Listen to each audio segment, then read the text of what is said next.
பொதுவா என்ன இருக்கு, படிச்சா அறிவு வரும்னு எல்லாரும் சொல்றான். படிச்சா அறிவு வரும்ங்கிறது பிழை. அறிவு வராது. ஏன் வராதுன்னு சொல்றேன், வந்தா போயிரும்னு ஒரு அர்த்தம் இருக்கு.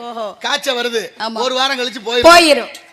நம்ம வீட்டுக்கு விருந்தாடி வருது, ஒரு வாரம் இருந்துட்டு சென்றுவாங்க. போகலனாலும் போக வச்சிருவான். ஆமா ஆமா, வந்தவன் தெண்டச்சோரா இருக்கிறேன்னு நினைக்க மாட்டோமா? அதனால வந்தா போயிரும்னு ஒரு அர்த்தம் இருப்பதனால அறிவு வரும் என்பது தப்பு. உள் இருக்கிற அறிவு இருக்குன்னு அர்த்தம். அதுக்கு என்ன சொல்றாரு, ஊரும்னு வச்சாரு பாருங்க.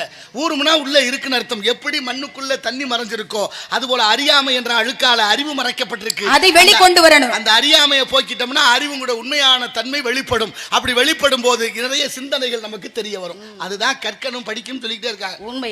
தமிழுக்கு பெருமையாற்ற நீங்க எத்தனையோ மொழிகள் இருந்தாலும் தமிழ் மொழிக்கு மட்டும் பெருமை எதற்கு அப்படின்னா, தமிழகத்துல தாய் வழி கல்வி என்பது சிறப்பு. எந்த ஒரு குழந்தையும் புரிதலோட படிக்கணும்.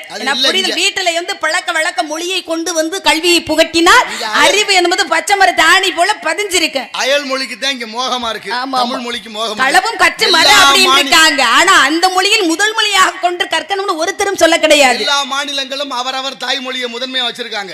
அந்த தாய்மொழியில படிச்சாதான் பட்டம் வழங்கணும்னு சட்டம் இருக்கு. தமிழ்நாட்டுல மட்டும் தான் தமிழே படிக்க வேண்டிய பட்டம் வாங்கிடலாம். எந்த அவல நிலையும்